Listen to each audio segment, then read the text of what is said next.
edición del mes de la eficiencia, que como ya sabéis estamos organizando todos los martes y jueves a las 17 horas durante este mes de marzo. La sesión de esta tarde es una propuesta de la Asociación de Instaladores de Ibiza. La va a impartir Antonio Marín, director comercial de Vestalia, quien nos explicará la mejora energética del edificio con la sustitución de la cubierta de Uralita por panel sándwich, riesgo de la instalación fotovoltaica. Las dudas, si tenéis algún tipo de dudas, la podéis dejar en el chat y se resolverá al finalizar la exposición del ponente. Antonio, cuando quieras puedes tomar la palabra. Muy bien, pues muchas gracias, Juan Manuel, y muchas gracias a todos y a todas por estar aquí compartiendo este rato.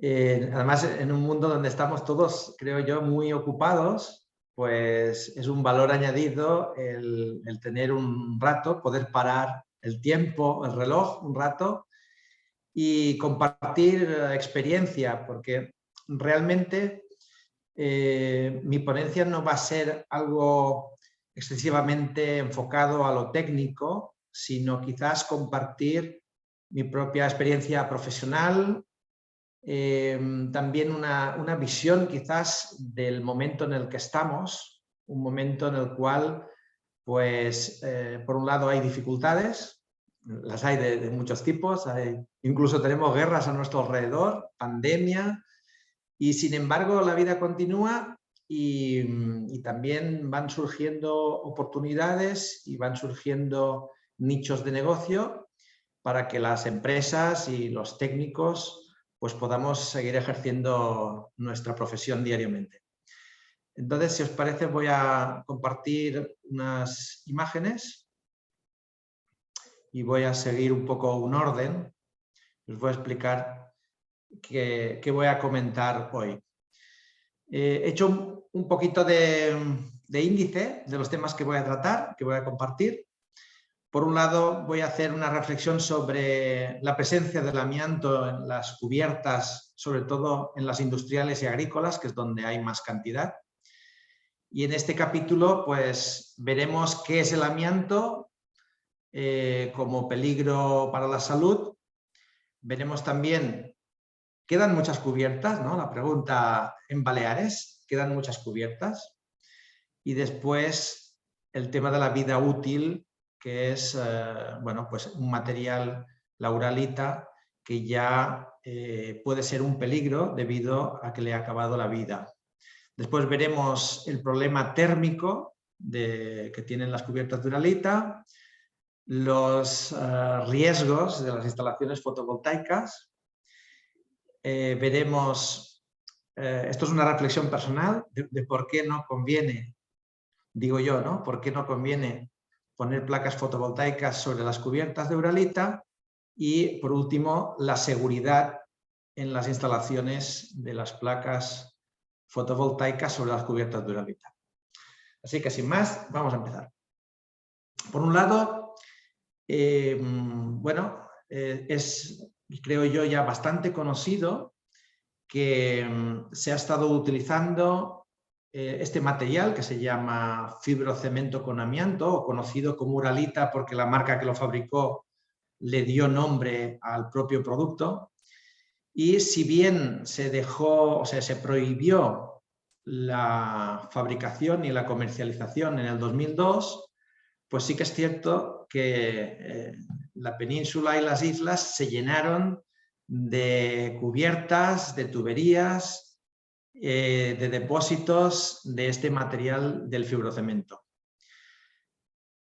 Las típicas naves que tenemos en nuestros polígonos industriales, que más que menos, quizás incluso en su propio almacén, no sé, pero lo cierto es que durante varias décadas, sobre todo en el boom de la construcción de los polígonos industriales en España, fue un material que era barato y que era fácil de montar y llenamos miles de metros cuadrados de cubiertas con este material.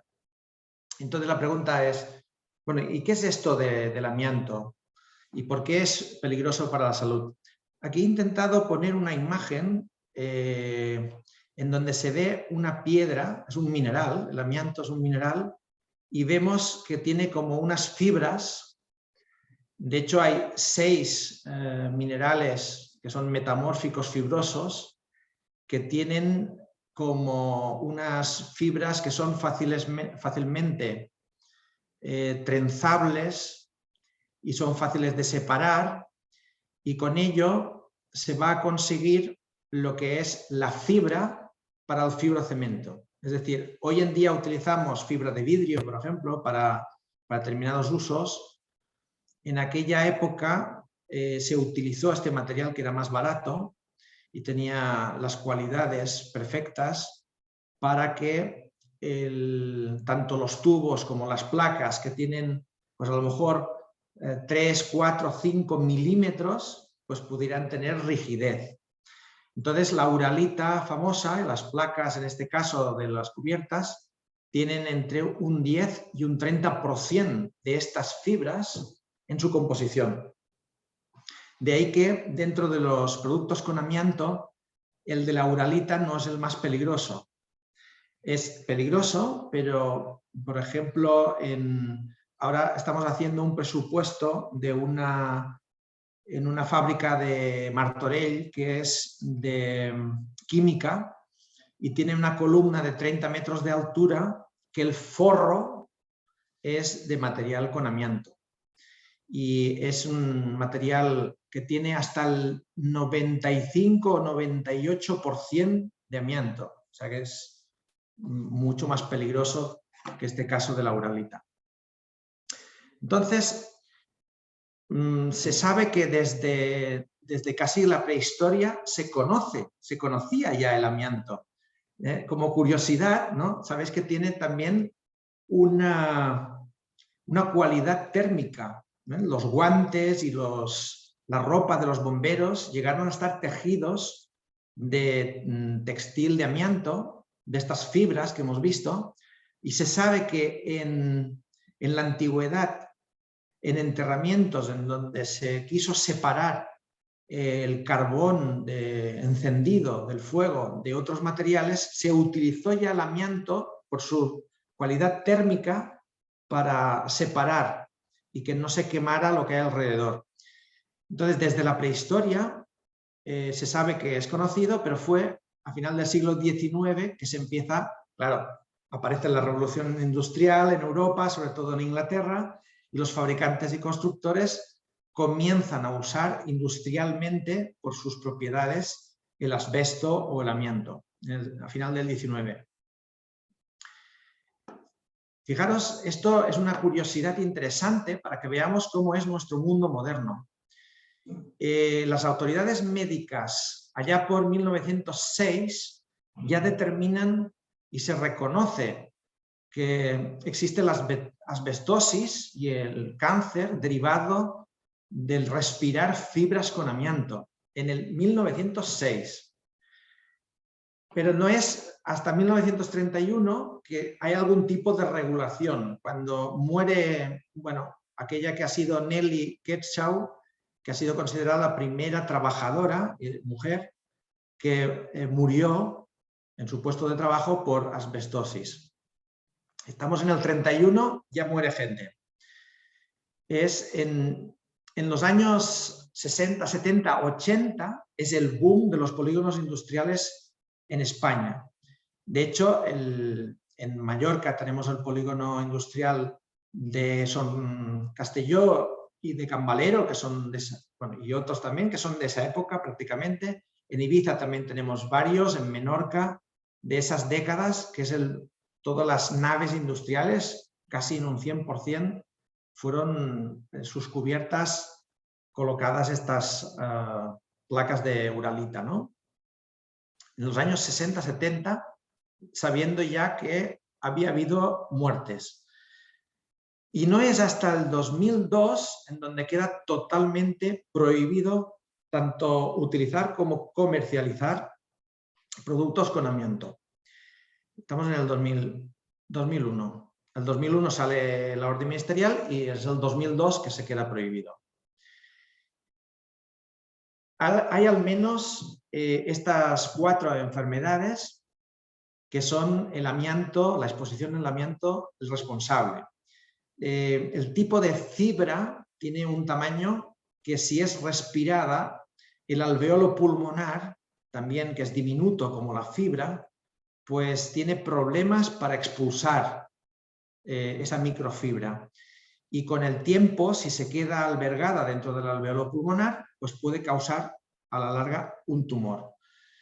Entonces, claro, en la época fuerte de construcción, en las fábricas, en el transporte marítimo, en la carga y descarga de los barcos que traían el tejido de amianto, ¿no? la materia prima, pues no había las protecciones y las precauciones que hoy en día pues conocemos, como pueda ser mascarillas, como pueda ser la conciencia de ventilación o de horas de trabajo. Hay muchas cosas que ahora nos parecen normales, pero que entonces no había esta protección y, por lo tanto, las personas respiraban muchas horas este polvo, tanto en fábricas como en cargas y descargas de barcos y camiones. Lo cierto es que, según la OMS, la Organización Mundial de la Salud, todavía hoy unas 100.000 personas al año mueren a causa de enfermedades relacionadas con la exposición al asbestos. De ahí que a veces decimos, bueno, pero ¿hay para tanto, no? Nos hacemos la pregunta, y creo que todos nos hemos hecho la pregunta, porque o tenemos una nave nosotros con cubierta de uralita, o tenemos que instalar placas sobre una cubierta de uralita, que hablaremos también hoy. Entonces, yo todos los días, las personas me preguntan, ¿pero hay para tanto? Entonces, claro, las autoridades no pueden legislar de una manera ambigua, tienen que proteger a las personas, la salud de las personas.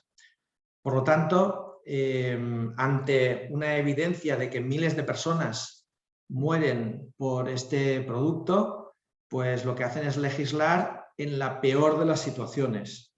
Y por eso la legislación lo que hace es que esté totalmente prohibido manipular el amianto, excepto por personal cualificado, formado y con los correspondientes registros en el RERA, etcétera, de lo que también hablaremos ahora. ¿Por qué? Porque, claro, no pasa nada hasta el día que pasa, y cuando la salud es un bien muy preciado, como sabemos todos, y por lo tanto hay que proteger a los trabajadores que puedan estar expuestos a un trabajo sobre amianto, y hay que proteger a las personas que están dentro del inmueble, que se van a quedar después de un trabajo en amianto, que van a vivir en ese ambiente.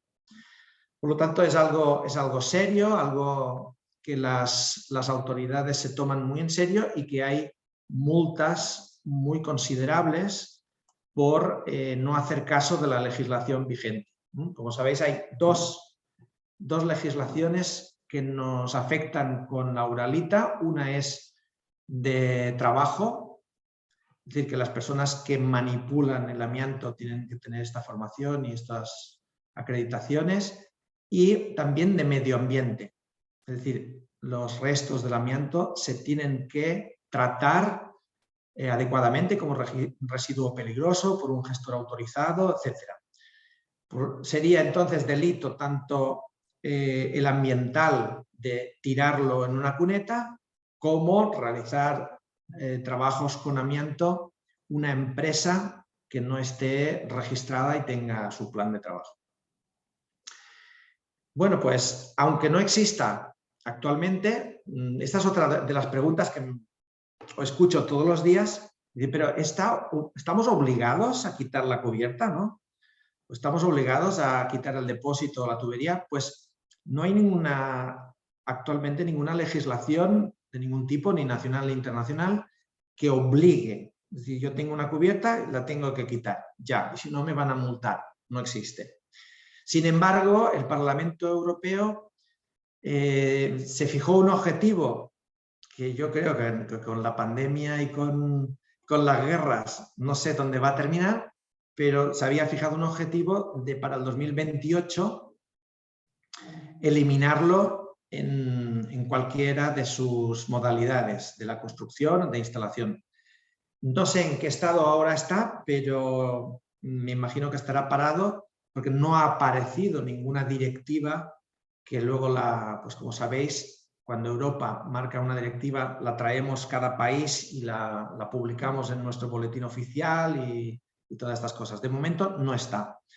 Lo que tenemos en Baleares de hace 2 años es la Consellería de Medio Ambiente, pues publicó que antes de 2025 era para las administraciones públicas, pues era un plazo que recomendaba el que se retirara el amianto de las administraciones públicas. Tampoco no es una ley que obligue, es una recomendación. Y en cuanto a lo privado, habla de crear un registro. Ahora mismo en las otras ciudades europeas, lo de crear registros, los ayuntamientos y administraciones públicas, empieza a estar a la orden del día. No sé hasta qué punto se hace más o menos, pero empieza a haber conciencia, sobre todo si hay alarma social. Cuando hay alarma social, pues hay movimiento, sí. Si no la hay, pues ahora creo que la alarma la tenemos en otro lugar y por lo tanto no creo que se haga mucha cosa al respecto. Bueno, ¿cuántas cubiertas hay en Baleares? Y esta pregunta nos la hacemos, por un lado, si es un material peligroso, ¿cuánto de este material peligroso queda? El peligro es para la salud, pero también ahora, como veremos, es un peligro de seguridad de los edificios. Esto también ahora lo puntualizaré. Pero también me hago esa pregunta como oportunidad. Es decir, vale, es engorroso y caro quitar la cubierta, pero también es cierto que térmicamente es algo que no nos ayuda. Y también es oportunidad en el sentido de que el cambio energético ya lo tenemos aquí. Vivimos en Baleares, que el sol siempre ha sido el reclamo para la industria turística, y la reflexión o la parte positiva de esto, en cuanto también a nicho de negocio, de profesión, de crear puestos de trabajo, de riqueza, es que este sol ahora no lo enfoquemos desde la industria turística, sino desde la industria de generación de energía renovable, de pues, esta nueva mentalidad que yo creo que es urgente ir afianzando, que es utilizar los recursos naturales, y el sol, que es gratuito, está aquí desde siempre para poder utilizarlo. Por lo tanto, para mí la reflexión era, vale, quedan, esto es un cálculo mío, no lo toméis como una ciencia exacta, nadie me ha dicho esta cantidad, es un cálculo que he hecho yo así por encima, basándome en algún artículo periodístico y en algunos trabajos que hemos hecho con el Google Earth, etc. Hay un mínimo de 3 millones de metros cuadrados todavía de cubiertas, como mínimo. Entonces yo he hecho también algo, vosotros sois instaladores, lo haréis mejor que yo. Esto es de un profano, es simplemente un número hecho por un profano, que si Baleares, según también información sacada de internet, consume 6.000 gigavatios anuales y tenemos un potencial solar, yo de estos 3 millones le he quitado la mitad porque están mal orientados, porque están en la cara norte, pues la mitad. La mitad son 1,5 millones de metros cuadrados, que podría generar, también es una estimación, 300 gigavatios año, que ya sería un 5%, es decir, un 5% del consumo de Baleares actual, anual. Entonces eso significa que a veces decimos, bueno, ¿y dónde montamos campos solares, placas solares? Pues yo creo que en vez de instalarlas en un espacio natural, en un entorno natural, pues yo también soy partidario de utilizar un espacio que ya está construido y que no sirve para otra cosa tampoco. que son las cubiertas.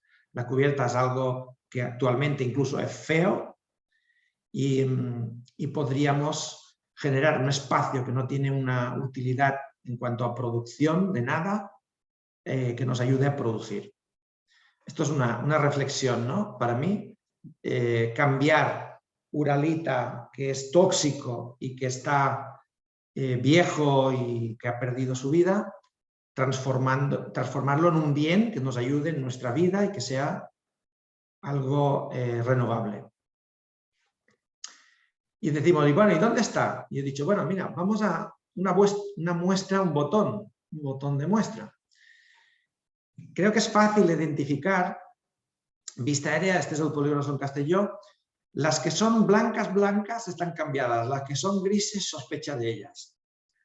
Creo que sin hacer mucha matemática podemos decir que no hay un tercio, un cuarto siquiera en el polígono, por ejemplo, de Son Castelló. De hecho, para los que tengáis curiosidad, seguro que ya lo conocéis también, es muy probable. ASIMA tiene en su página web o tiene una simulación del potencial solar del polígono de Son Castelló y del polígono de Can Valero, que tú entras dentro de esa aplicación que está en la web, buscáis potencial solar Son Castelló ASIMA y veis la página y pinchas con el ratón sobre la cubierta y te dice el potencial solar, lo que te costaría montarlo, lo que te produciría. Entonces, bueno, el que no conozca esta herramienta y le gusten estas curiosidades lo puede hacer. Este es el polígono Son Castelló. Es grande, ¿eh? Este es el de Can Valero, que también vemos que, bueno, hay un porcentaje considerable.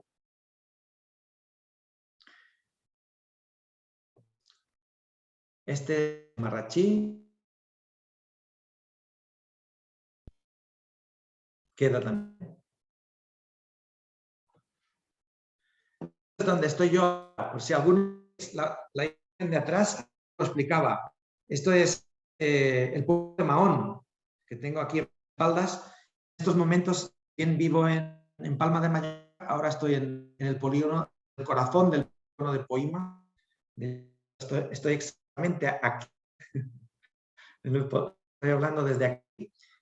Y como veis, no llega ni siquiera a si es el 10% o 15% pueda estar constituido. Esta es la fase antigua, ¿eh? No se ve por aquí arriba a la izquierda, está la fase del polígono, un montón de naves que son cubiertas sin agua. Tenemos desde el deportivo municipal y hay miles de metros. Aquí tenemos el de Alador, que es un polígono menor, también considerable, también importante. Si veis también aquí que hay una uralita que no es gris, sino rojiza, y uno diría, ah, no es uralita, sí es uralita. Me he encargado de hacer los análisis químicos. Uno dice, bueno, ¿cómo puedo saber yo si una uralita no tiene? Es muy sencillo, se lleva una muestra al laboratorio que hace este tipo de cosas y tiene un certificado donde en el certificado aparecen las fotografías del microscopio y en el microscopio se ve perfectamente la fibra de aliento, ¿no? O sea, es algo totalmente científico, no es una opinión. Bueno, esto, los que sois de Ibiza, esto es un trozo de Can Buffet, es la zona donde más concentración tiene.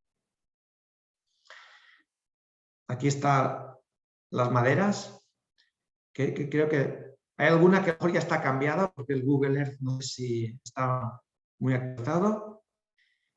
Es el de Can Negre. El de Can Negre había también a algunos metros.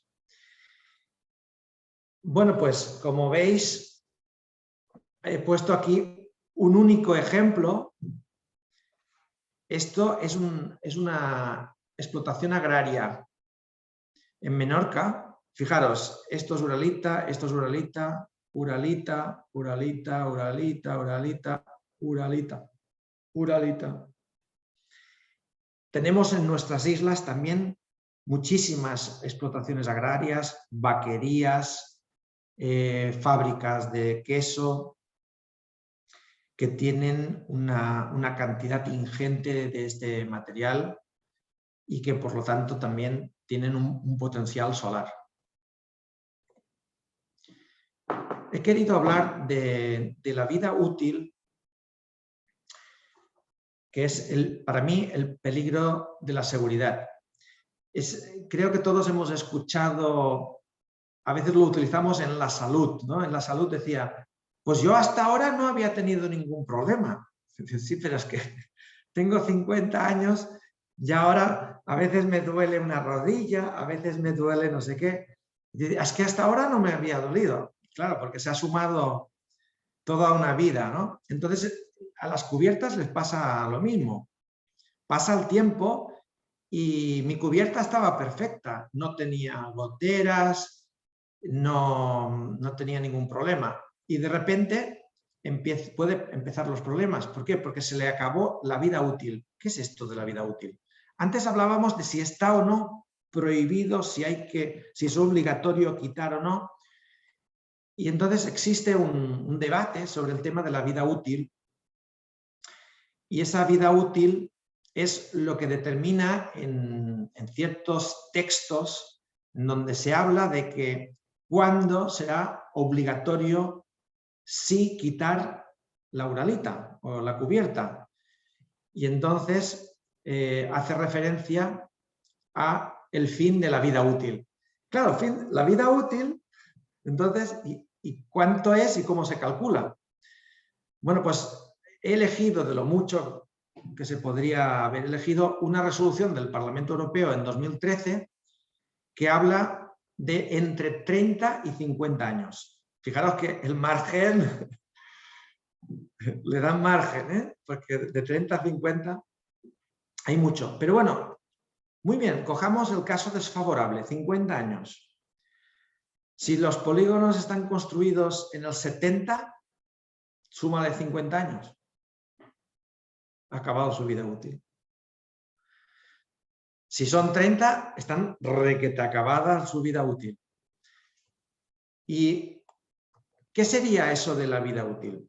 Pues significa que el material utilizado para la construcción, que no dejó de ser un cemento, que en un momento determinado ese cemento era polvo, que se hizo una mezcla del cemento con la fibra y con árido y que se convirtió en esta placa de unos cuantos milímetros que tiene una consistencia. Claro, la tiene en el momento de la fabricación y las ondas, tanto las ondas típicas que hay en los polígonos, que son la gran onda que se llama, como la mega gran onda, que tiene hasta unos 40 o 50 centímetros de alta de las explotaciones agrarias, de las vaquerías, para que la placa pueda tener 7 metros de larga, a veces tienen 7,5 de largas, pues tiene que tener las ondas muy grandes también.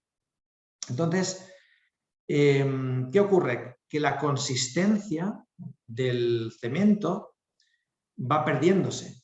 Entonces, por un lado, se vuelve frágil, es decir, que se puede romper por el viento, por ejemplo, en un temporal, por una persona que está realizando una tarea, un trabajo de mantenimiento, y a lo mejor el dueño de la nave te dice, no, es que toda la vida hemos andado por esta cubierta. Claro, si yo también toda la vida, mi madre toda la vida había andado sobre sus piernas y un día se le rompió el fémur, ¿no? La cabeza del fémur. ¿Quién no tiene un familiar que se le ha roto la cabeza del fémur? Bueno, porque ya a los 80 o los 90, pues se ha acabado la vida útil del hueso, pues ya no regenera. Bueno, pues las placas donde toda la vida habías andado, ahora ya no andes, por favor, porque se rompe. Y hay todos los años accidentes en los polígonos de personas que todos los años suben a hacer una tarea de limpiar un canalón o hacer, bueno, una gotera, repararla, y de repente se rompe, porque además no lleva ninguna medida de seguridad.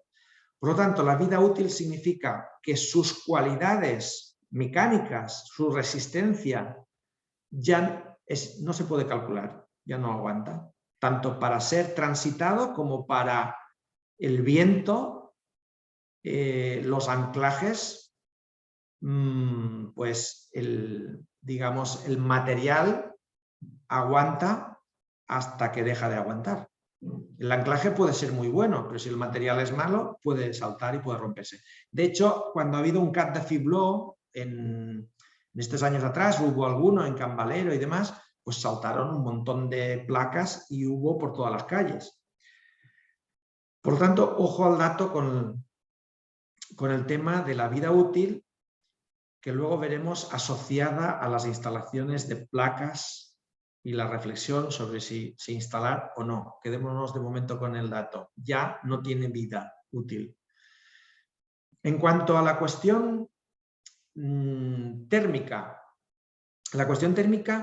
bueno, creo que todos hemos estado en una nave industrial típica en invierno o en verano. En verano no es que sean cálidas, es que son más cálidas que el exterior. O sea que está funcionando, de alguna manera la cubierta está irradiando el calor que está tomando del sol, lo está irradiando en el interior. Y en invierno pasa lo mismo con el frío. Entonces, lo que se propone es, para la eficiencia térmica del edificio, muchas veces ahora, en la actualidad, además se ponen oficinas en el interior o se realizan actividades, pues puede ser una carpintería metálica, puede ser un herrero, pueden ser fábricas, hornos de pan.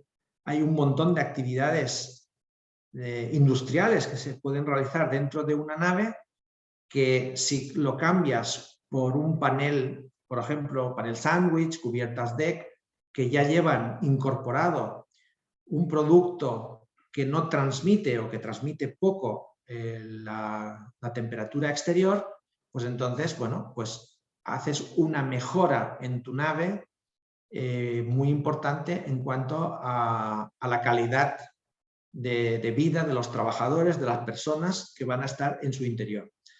Por eso la recomendación es hacer esta sustitución por estos paneles que hay de muchos tipos, de muchas marcas, que además, si tienes que cumplir algún código técnico para protección del fuego, también hay los paneles que te protegen más, que te protegen menos, que pueden tener lana de roca, que protegen mucho más, de 3 centímetros o de 10 centímetros, que casi puedes llegar a hacer una nevera climatizada o, bueno, en fin, que tiene muchas cualidades.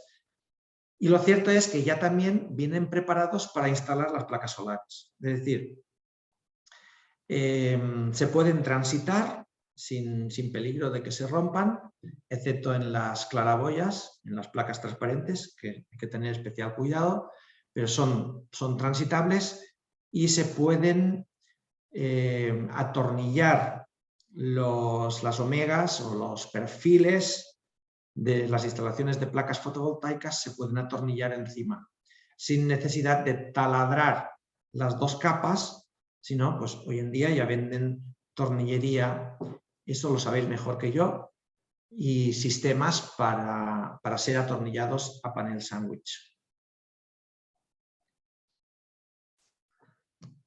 El aspecto que nos queda, las nuevas cubiertas, como decía, ahí veis que tienen placas transparentes. Ahora hablaremos de seguridad y de líneas de vida. Es muy importante, si no estás acostumbrado a andar por sobre una cubierta, esta que vemos en la fotografía superior, por ejemplo, le faltaría la línea de vida, no ya por la posible caída en lo que son las fachadas, que es obvia, no tiene barandillas y no tiene ningún tipo de protección, sino que muchas de estas naves industriales, para que pueda pasar la luz, pues tienen sus placas translúcidas. De hecho, la luz es impresionante en una nave. También para el ahorro energético es muy recomendable poner cada ciertos paneles, poner estos translúcidos, porque el ahorro en luz es muy importante, el ahorro en energía. Pero de cara a la instalación y al mantenimiento de las instalaciones fotovoltaicas, es imprescindible y obligatorio instalar una línea de vida, porque si pisas sin querer una de estas placas translúcidas, el peligro de caída es muy grande. Así como en el normal no, en el translúcido sí. Por lo tanto, es obligatorio. Es responsabilidad del propietario de la nave que tenga la línea de vida de la nave, del edificio, de lo que sea. Y realmente también tendría que tener un acceso con seguridad. Los accesos, existen accesos que son escaleras muy sencillas que se pueden instalar en una fachada si no tienen ninguna caseta de escaleras o de ascensores o lo que sea, ninguna construcción que sobrepase la cubierta, que tenga una puerta o una ventana, pues existen hoy en día, son muy fáciles de instalar, escaleras que llevan línea de vida para acceder a la cubierta y mantener, no tener que alquilar cada vez una plataforma, sino que tener medio propio el edificio. Entonces ahí vemos abajo pues, los paneles que tienen la dimensión, normalmente debería ser, si es posible, de la agua entera, para que no haya juntas, para no provocar humedades en los edificios. Bueno, ¿cuáles son los riesgos que tenemos entonces, como decía, a la hora de montar fotovoltaico? Bueno, fijaros que yo planteo por qué no instalar, ¿no? Ya ni concibo el instalar. Sé que se hace, es decir, no sé si es por desinformación o por necesidad de, bueno, finalmente, si yo vendo instalación de placa fotovoltaica, me interesa venderla e instalarla, pero nos vamos a encontrar con una cantidad de problemas que yo quiero traer aquí a la reflexión, ¿no? El primero de ellos, el primer problema, es lo que hemos llamado vida útil. Claro, como ya ha terminado su vida útil, lo que me voy a encontrar es que muy probablemente no va a resistir el peso de una persona andando. No ya el hecho de que tengo que los perfiles los tengo que atornillar. De alguna manera los tengo que fijar. Entonces, al tener que fijarlos, si me confío en los anclajes que son de la época de la propia nave industrial, pues esos anclajes tampoco, ya también les ha pasado su vida útil. Y si cambio esos anclajes, pues aparte de ser algo complicado, pues ahí ya voy a incurrir con otro problema que ahora veremos, que es el que no puedo hacerlo. O sea, tiene que hacerlo, esa operación ya es un plan de desamiantado en toda regla.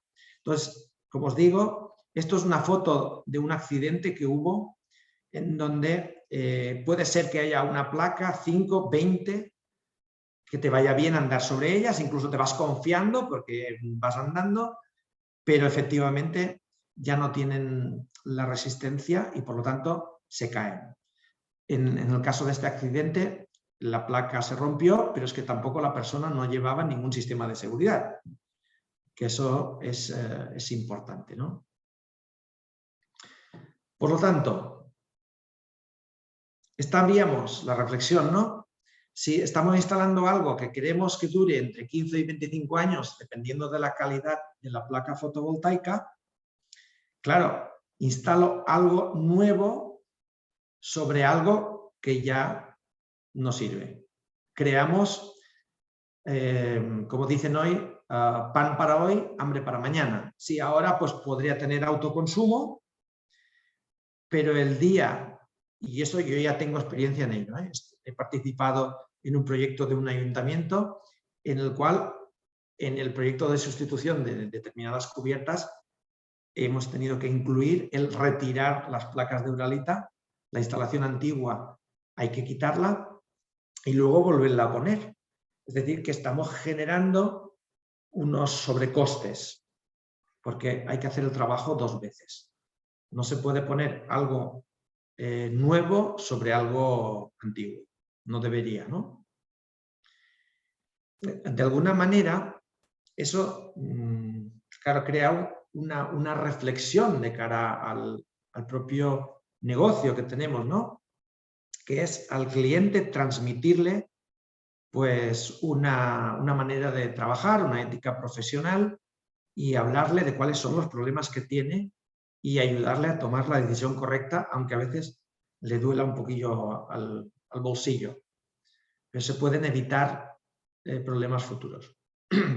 No he puesto ninguna fotografía, pero hay una serie de cubiertas. He detectado una cantidad mayor en Menorca, seguida por Ibiza y continuada por Mallorca. En Mallorca no he visto tantas, que es la espuma de poliuretano que se proyectó en algunas naves, en algunas cubiertas. Es decir, en un momento determinado, ya bien sea por el tema térmico de mucho calor y frío, o porque ya empezaba también a tener humedades, entonces alguien vendió, comercializó el proyectar la espuma y crear una capa de 7-10 centímetros de espuma homogénea sobre la cubierta. Desconozco el resultado, digamos, eficiente de esa operación, pero conozco de primera mano la consecuencia ahora para retirarlo. Una odisea. O sea, los costes se disparan porque cuando estás haciendo un desamiantado con poliuretano proyectado, no ves los tornillos, no ves las uniones entre placas y una operación que tendría que durar 10 días se convierte en 30 o 40 días. Os podéis imaginar los costes. Y algo también grave, que es, sobre todo si es una nave grande, si imaginaos una nave de 1000 metros, que a lo mejor todos estos residuos terminan en la península. No tenemos gestor final de residuos de amianto en Baleares. Terminan en algún gestor en la península. Por lo tanto, transporte, gasoil, problema. Creo que estos días estamos teniendo problemas con el transporte, huelgas por el tema del aumento del precio del combustible. Bueno, pues resulta que una saca, venden unas sacas homologadas para placas, que en 40 centímetros caben 28 placas de 3 metros. 28. Cuando tienen, estos son unos 70, 80 metros cuadrados. Cuando tienen esta espuma, 7 placas. Lo que tenía que ser un tauliner, un tráiler, se convirtieron en 5 o 6 tráilers. Si multiplicáis el precio de uno por 6 o por 7, inevitablemente el coste de la gestión del residuo aumenta. Por lo tanto, hay todavía quien vende y comercializa proyectar espuma de poliuretano sobre las cubiertas. No lo recomiendo, porque estamos poniendo sobre algo que ya ha perdido su vida y luego alguien va a andar por ahí encima y se va a romper y no ve dónde pisa. Bueno, es una reflexión más. ¿Por qué decía que aquí tenemos un problema cuando instalamos? Cuando se hace cualquier tipo de tarea sobre una cubierta de Uralita, tiene que hacerlo una empresa que esté en el registro de empresas de riesgo de amianto. Porque cuando hacemos trabajos, hoy en día, en coordinación de actividades empresariales, en el plan de seguridad y salud de una obra, de un trabajo, tenemos que tener previstos los riesgos. El riesgo, en el momento que te subes a una cubierta, tenemos un riesgo de altura, ¿no? De caída en altura, que tienes que prever unas líneas de vida y tienes que prever o barandillas o redes, etcétera. Pero si estás sobre una cubierta con amianto, lo primero que te va a pedir la autoridad laboral es: ¿has contemplado el riesgo de rotura y por lo tanto qué vas a hacer? Si le dices que sí, significa que tienes un plan de desamiantado. Hay que tener un plan de desamiantado. Por lo tanto, para hacer un plan de desamiantado tienes que estar en la herrera y tienes que tener gente formada. Así que las tareas sobre las cubiertas con amianto las tienen que realizar las empresas acreditadas. ¿Qué hacen algunas empresas? Ponen también, proyectan poliuretano, clorocaucho, etcétera. Todas estas actividades tienen que estar hechas por empresas de herrera, por lo que digo, porque se pondrán a andar y se les podrá romper y luego hay que ver qué haces con esa rotura. Eso tiene que estar previsto en un plan. Por lo tanto, dentro de la recomendación de no instalar placas es porque también pues, tendríamos que inscribirnos. Yo como instalador tendría que inscribirme en herrera, tendría que tener previsto mi gente formada con el reconocimiento médico que hacemos anual, que se le vigile el protocolo del amianto, porque a lo mejor voy a hacer un agujero, se me va a romper o lo que sea. Tengo que tenerlo previsto, tendría que estar inscrito. Es una posibilidad, no digo que no. Pues eso.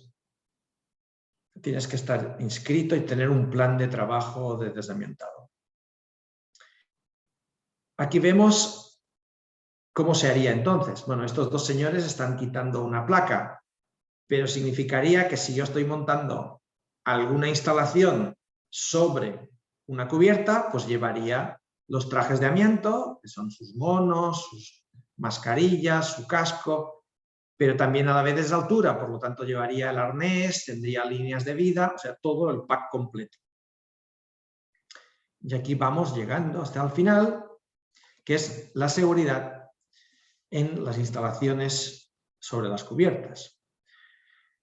Primero, bueno, de la misma manera que para ser instalador tenemos una formación que me da el conocimiento y me acredita para poder realizar instalaciones, pues también para realizar trabajos en altura, que son aquellos, como sabéis, que están realizados a más de 2 metros de altura, pues también se necesita una formación para trabajos en altura, una formación específica.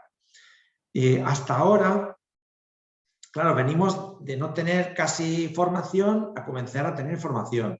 Bueno, pues se empezó sobre todo con pues los convenios, convenio en la construcción, pues la formación de PRL específica de electricista, de albañil, de pintor, de recurso preventivo de 60 horas. Todo esto que muchas veces ha sido una formación realizada en un aula, con imágenes y bueno, con información. Entonces, lo recomendable es, además ya los hay, ya en toda España hay centros de formación prácticos, es decir, que los cursos de trabajos en altura tengan un aspecto experiencial para verificar que el trabajador en altura pues va a tener de una manera acreditada por un monitor que le ha dado la formación, que dentro del centro de formación, en los simuladores de altura, pues se ha subido a una torreta, se ha subido a través de una escalera, ha utilizado líneas de vida, se ha conectado el arnés. En la formación de trabajos en altura se prevé también qué pasa si ocurre un accidente y el trabajador se queda suspendido de la línea de vida, de la vaga de anclaje, etcétera, cómo lo rescato.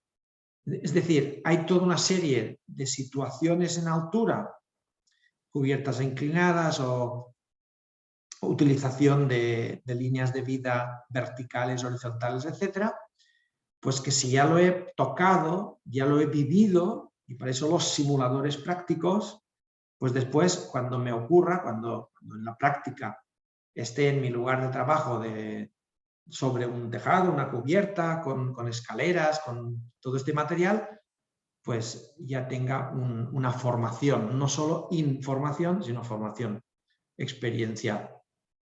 Por lo tanto, primera recomendación, formación específica para trabajos en altura.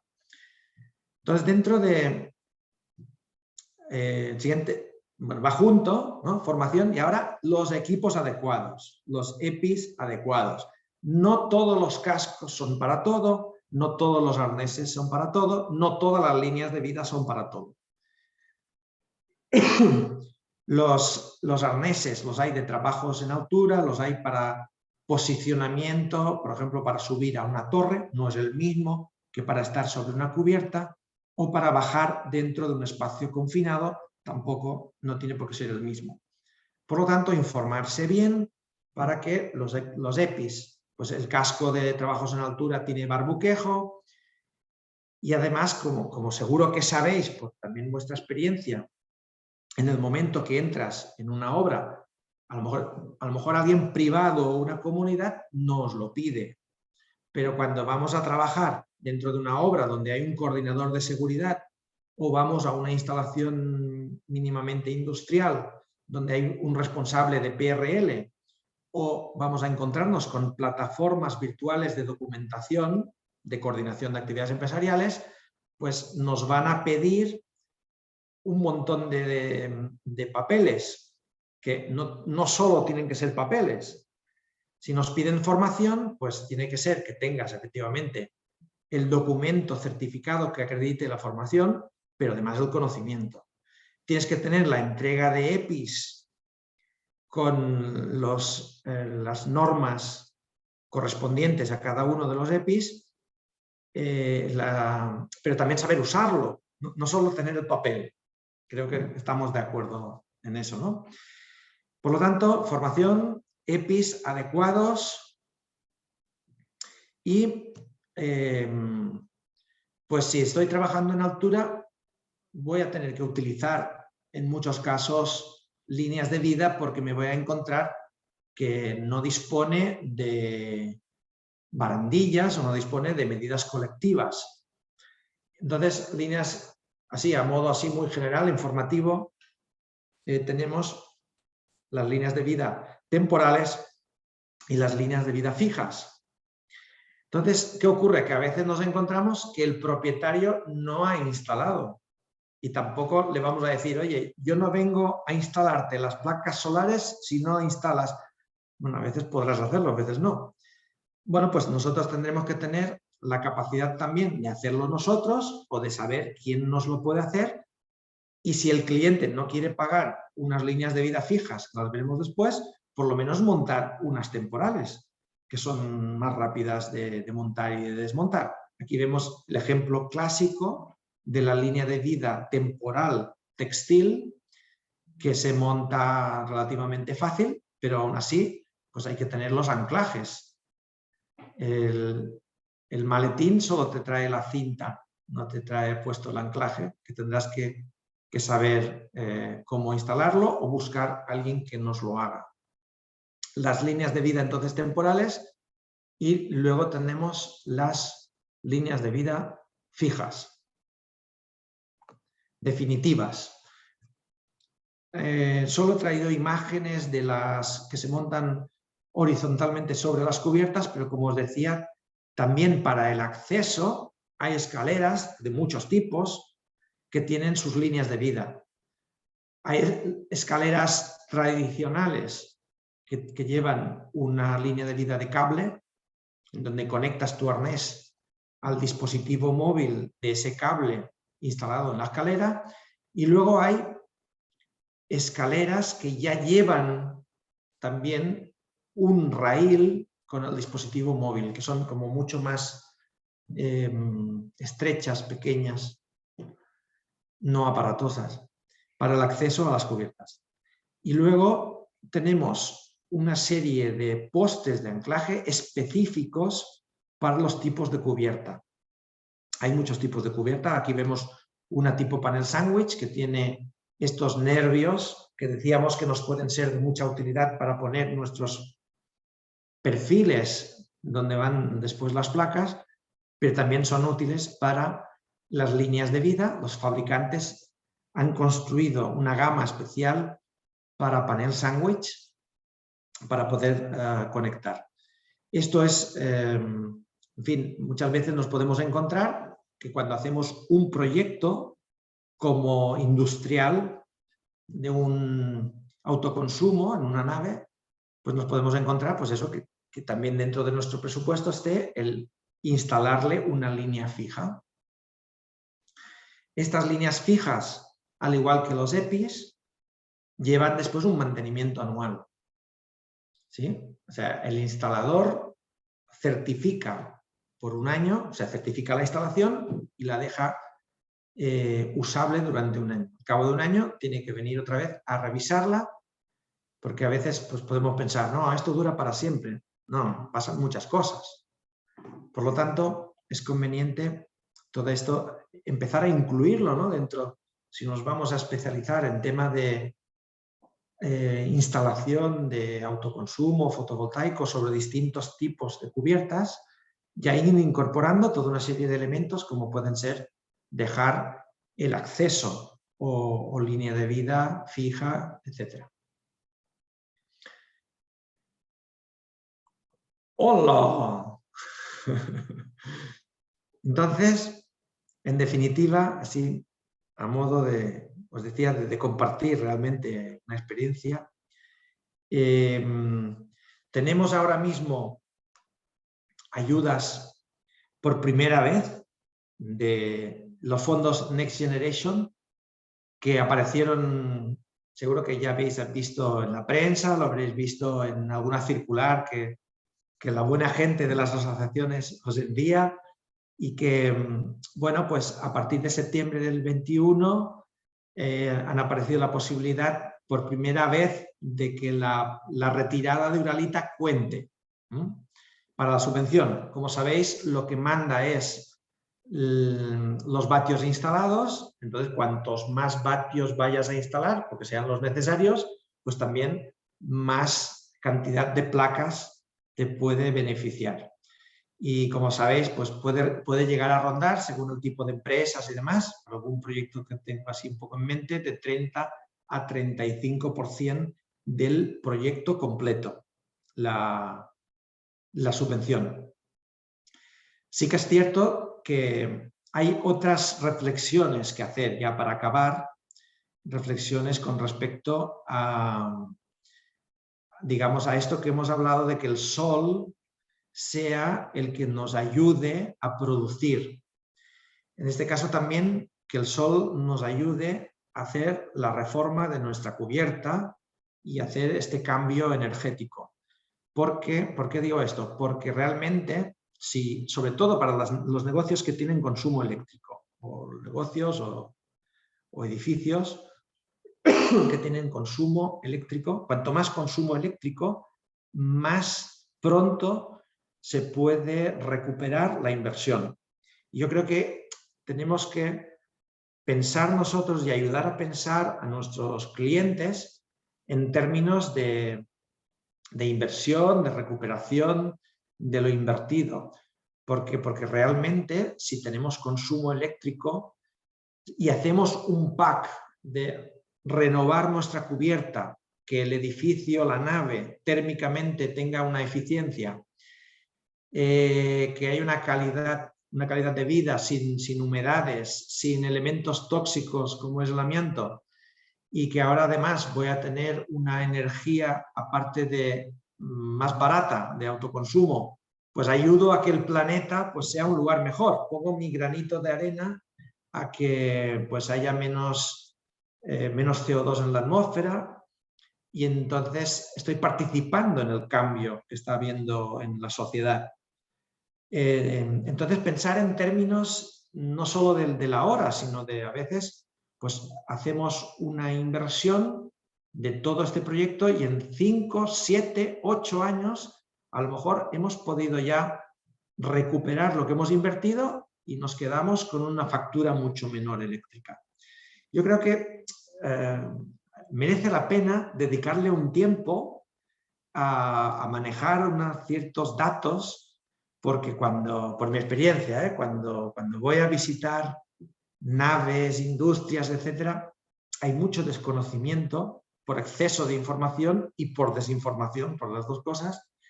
Entonces, pues con nuestra también habilidad y nuestro conocimiento de las subvenciones, de la financiación, de cómo recuperar en una serie de años, de las mejoras, de los beneficios, pues bueno, se puede ayudar a conseguir un proyecto, un cliente y por lo tanto nuestro trabajo y nuestra profesión, que creo que además pues es muy bonito, un trabajo, una profesión en donde participamos en un cambio muy positivo para la vida en nuestro planeta, que es responsabilidad de todos.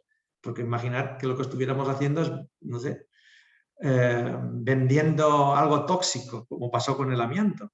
Menudo chasco, ¿no? Os podéis imaginar. El que durante tantas décadas, no creo que fueran malas personas, pero durante décadas estás vendiendo algo que después se muere la gente, ¿cómo te quedas? Pues bueno, yo espero que os haya podido ser de utilidad y espero vuestras preguntas si las tenéis y si las sé responder. Muchas gracias. Pues muchas gracias, Antonio. La verdad es que ha sido una ponencia bastante ilustrativa. Viendo esas fotos de los diferentes polígonos con esos colores en esos tejados, se ve que todavía queda mucho por hacer. Sí. Vamos a ir viendo el chat por las preguntas que hayan podido dejar y los que aún no habéis puesto nada, si queréis hacer alguna consulta, pues podéis hacerlo. A ver, nos dice Miquel Arbona que se puede encapsular la uralita entre el panal de 30 milímetros y un forro interior de poliestireno, por ejemplo. Un panel. ¿Se puede encapsular la uralita entre el panel de 30 milímetros y un forro interior de poliestireno? Vale, volvemos a mi opinión y a mi experiencia. Si alguien, que los hay todos los días, me pregunta si hacer o no esto, le diré que no y yo como profesional me desmarcaré. Porque es guardar debajo de la alfombra un problema a futuro. Es más, en las conversaciones que he podido tener con la gente de los técnicos de la consellería, y no digo nombres porque además me han comentado siempre que es algo nacional. O sea, cuando el criterio de los técnicos de salud laboral es no esconder. No te lo pueden prohibir. Tú haces un plan de trabajo y aplicas este encapsulamiento, nadie te lo va a prohibir, pero no te lo van a bendecir con agua bendita. Se puede hacer, sé que se hace. A mí me surgió un proyecto que me lo estudié por casualidad y al final pues era muy complicado hacer la parte también inferior y demás y no le terminé siquiera económicamente de ver la gracia. Pero es una opinión personal desde mi experiencia, no lo recomiendo. Pura opinión. Muy bien. Perdona, ¿puedo hacer una extensión? Porque una de las cosas que han dicho es que cuando se hace el sacar la uralita, el componente peor, aparte de la complicación y de que tiene que ser un personal perfectamente formado y tal, con todo lo que has explicado, es que la actividad de la nave prácticamente se tiene que parar, porque no puede haber nadie debajo, no puede haber nadie trabajando. Claro, en una nave que a lo mejor tiene que empezar la actividad o que se ha vendido o se ha alquilado nueva y empiezan, puede ser no un problema, pero una nave en la que estamos trabajando desde hace 40 años, si quieres seguir trabajando unos años más, eso puede ser un problema gordo. Tienes toda la razón y es siempre nos encontramos con esa encrucijada. Realmente la encrucijada que también nos ocurre a las personas de cuando una generación le tiene que traspasar a la nueva generación. Y entonces, claro, es una inversión ese traspaso. Entonces, simplemente apunto y te agradezco mucho tu pregunta, que hay formas para realizar el trabajo instalando por la parte inferior de la cubierta las medidas oportunas, plástico, lona especial, o sea que hay formas de hacerlo. De hecho, estoy inmerso en proyectos que justo son de lo que tú estás diciendo. Sí, O sea que existe. Desde el departamento, bueno, desde la Asociación de Constructores de Baleares nos recuerdan de que existen redes horizontales tipo S para recoger los materiales que puedan caer y bueno, pues poder trabajar aunque se estén realizando trabajos en esa cubierta. Muy bien. Hay formas, hay formas. Y vale la pena, y claro, y es organizarse, y es... hoy sin más he visto una nave donde antes de entrar me han dicho, no se puede parar. Digo, vale, vale. Y se puede hacer, se puede hacer. Bien, parece que no nos llegan más preguntas. Aún estamos a tiempo. ¿O alguna aportación, aparte de la exposición que nos ha hecho Antonio?